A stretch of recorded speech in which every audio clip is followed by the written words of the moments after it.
Hi everyone, it's Liam here from Rating the Races. So let's move on to day 3. We started with the Turner's Novice Chase, the 2.5 mile novice grade 1, and Mighty Potty was definitely disappointing, wasn't he? I think for me, the biggest eye catcher in the race was Appreciate It. Doesn't stay the trip. I'll be much more keen. That's a terrible phrase. I'll be more keen on him when he drops back to 2 mile. I still believe Appreciate It is better over 2, and El Fabiolo is better over 2.5. Honestly, looking at the results, I think Appreciate It would have gone very close in the Arkle, and El Fabiolo would have won the Turners. So I still believe that would have been the best way round. So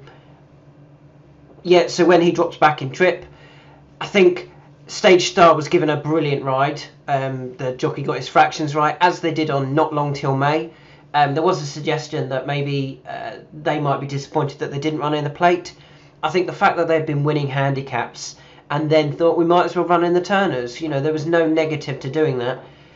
It's the horses that finished 4th or 5th in novice events that still turn up in the Turners. They're the horses I don't understand, and they're the ones that should be running in handicaps, because they can't beat horses in the graded grade 1 events. Why turn up to another grade 1 and finish 4th and 5th?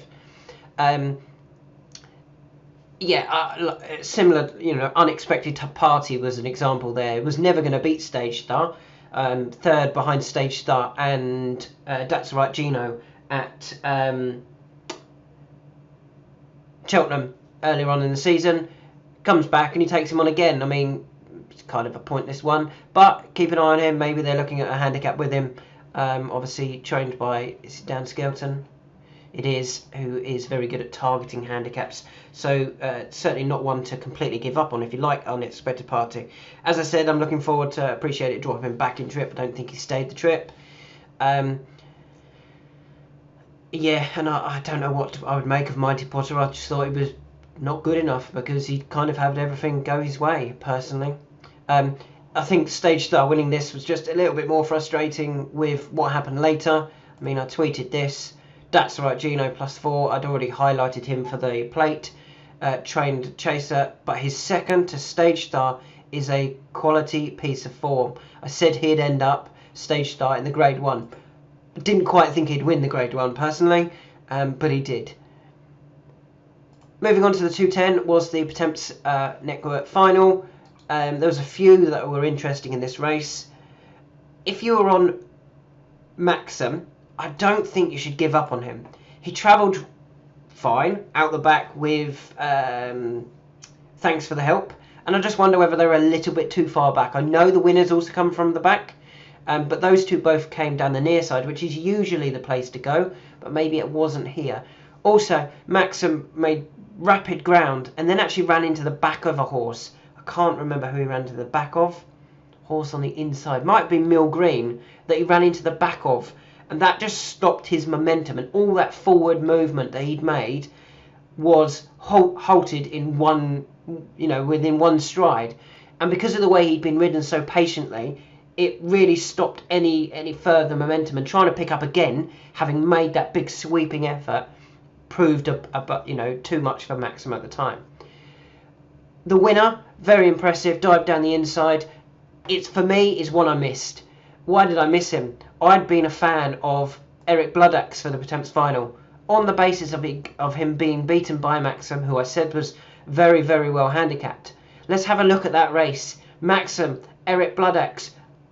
In third was Good Time Johnny, just half a length behind Eric Bloodaxe. Percival Leglois had come out and won since. This Potemps Network qualifier was the qualifier that you needed to look at. And I actually think had Derek Bloodaxe therefore turned up, he would have gone close. But yeah, Good Time Johnny from this, and it was actually really clever placing. He ran in this, he finished third. Both the front two, I liked both the front two. Where did they go after finishing third? They dropped him back down to 2 miles and then stepped him back up. So the handicapper couldn't really do anything. And he ran an okay race in that Liffey handicap at Leopardstown. When he went back up to his correct trip, he got back in front. I think that almost kind of suggests as well, if I'm correct in my reading that Maxim is still ahead of his mark, and what he produced here was a very, very good effort. You know, definitely don't give up on him. He's finished 14th. He's going to have a 0 next to his name now. He's going to have 2 zeros. He's going to go off a bigger price next time, and that could be very interesting. You know, maybe at Punchestown, or maybe even back for that qualifier. It's 24 for the qualifier. What's the other race that he ran in? This one. How much is this worth? Let's just have a look.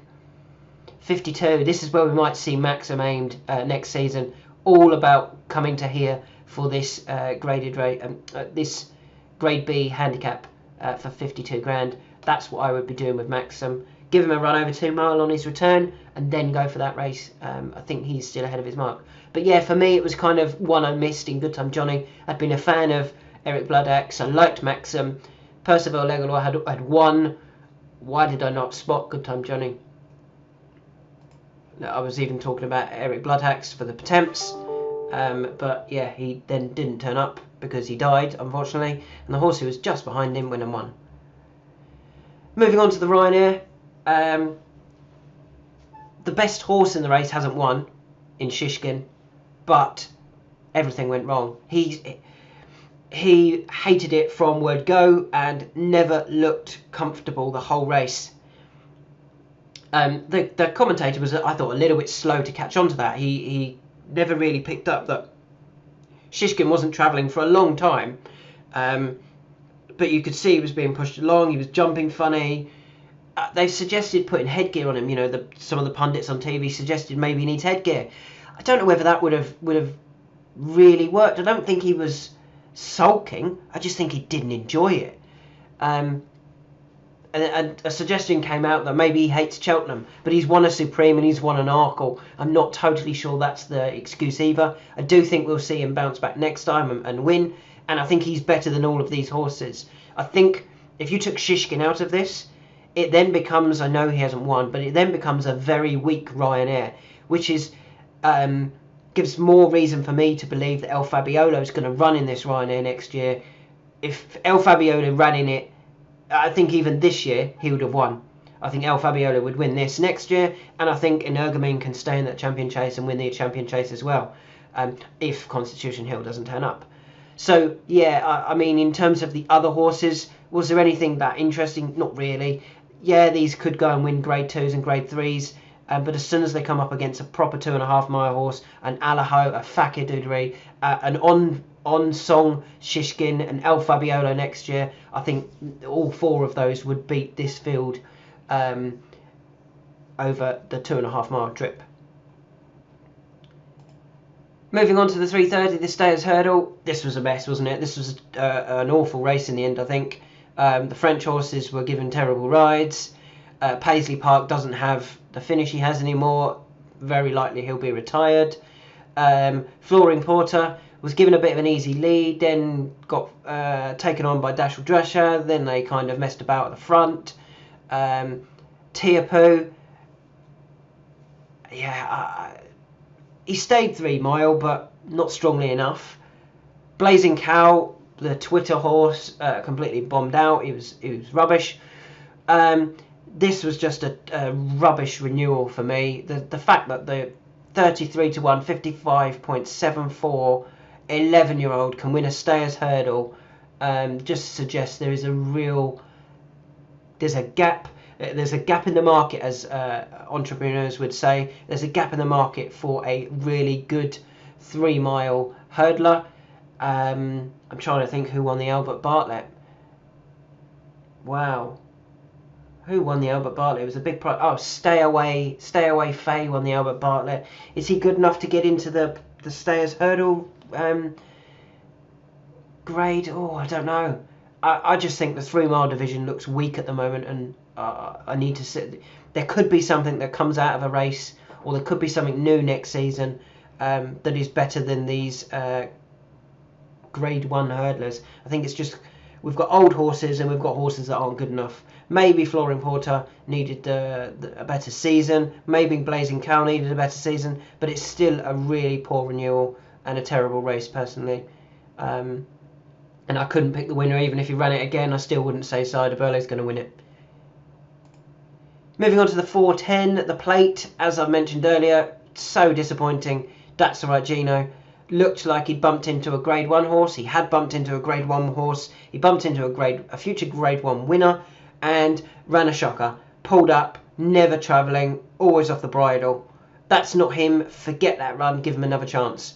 Could be back here at Cheltenham, maybe in something like the Paddy Power Gold Cup or the Caspian Caviar Gold Cup, or whatever the names of those races are, the 2.5 handicaps in November and October. So definitely keep an eye on That's Alright Gino.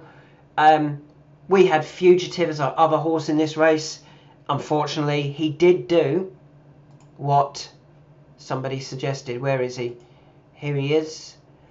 I tweeted that I don't believe jockey previews, Cheltenham previews with jockeys, trainers or owners are that good. The reason for that is all of them think they have a very smart horse. All of them think they're going to go close. You know, we're going to take all the beating. We're going to be there or thereabouts. And you get so many that just bomb completely.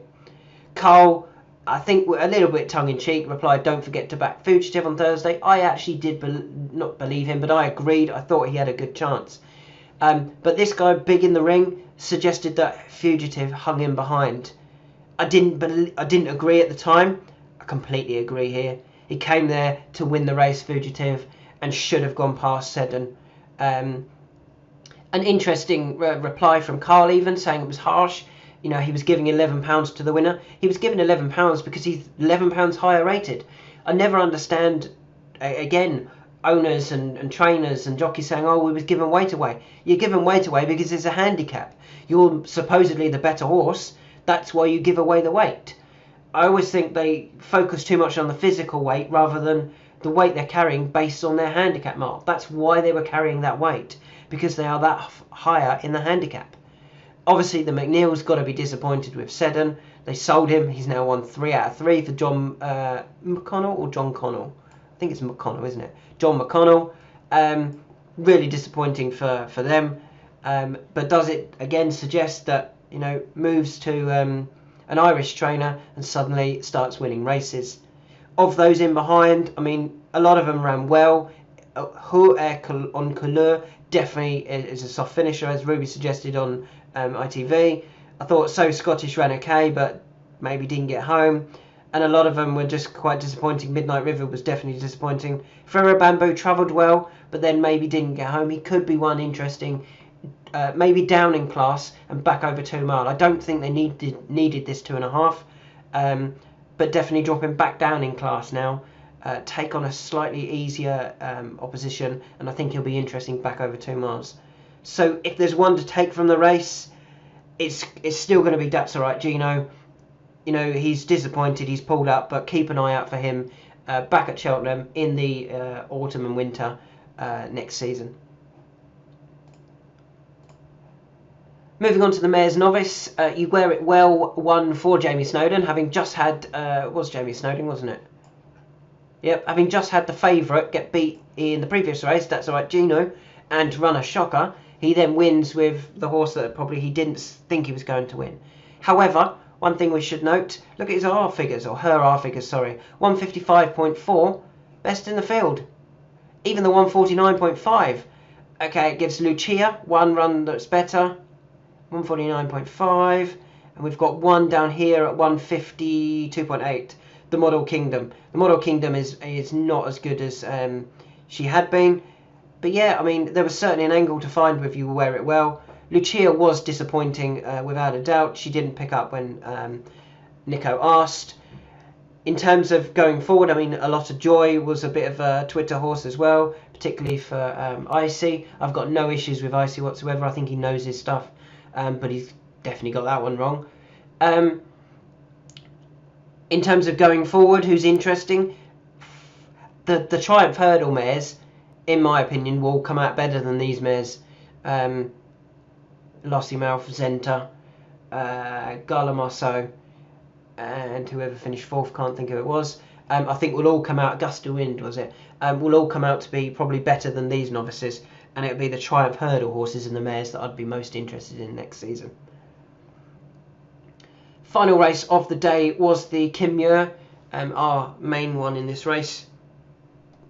Mr. Incredible, if he jumps the last, if he pings the last, meets it on a running stride, he wins the race. He was absolutely motoring under a Patrick Mullins ride. That's all he does there. His best rides are when he's allowed to wait, sit out the back and come through strongly.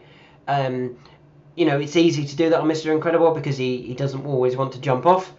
I think they'll be frustrated, but also maybe in hindsight it could work out quite nicely getting beat here. I think they'll end up in the Irish Grand National with him. He looks the type that he's just going to be running on through horses. And yeah, as I said, I think if he jumps that last fence on a good stride, he beats Angel's Dawn and Stumptown. What we've also got to remember, Angel's Dawn had been a bit of a gamble, Stumptown had been a gamble, Dunboyne had been a gamble last season. I think the race will actually work out quite well. The right horses were towards the fore. But yeah, if you were on Mr. Incredible, don't give up on him. Stumptown is obviously quite young still. What is he? Stumptown is he six? Still got more to come. Trip wasn't an issue, so he's interesting going forward. But I think the most interesting is still Mr. Incredible with the Irish Grand National in mind. With that in mind, let's have a look. Where is he? Mr. Incredible, 12s and 16s. I mean 16s for the Irish Grand National. I think that's where they'll end up with him. When the horse is just in front at 8s and 10s. Yeah, Mr. Incredible is probably the one I would fancy for the Irish Grand National at this point. Obviously, I've also mentioned Gaylord de Menil could end up there. And he would also run a big race for Willie Mullins. But Mr. Incredible is the perfect type of ride for Patrick Mullins, and he will get one of these right.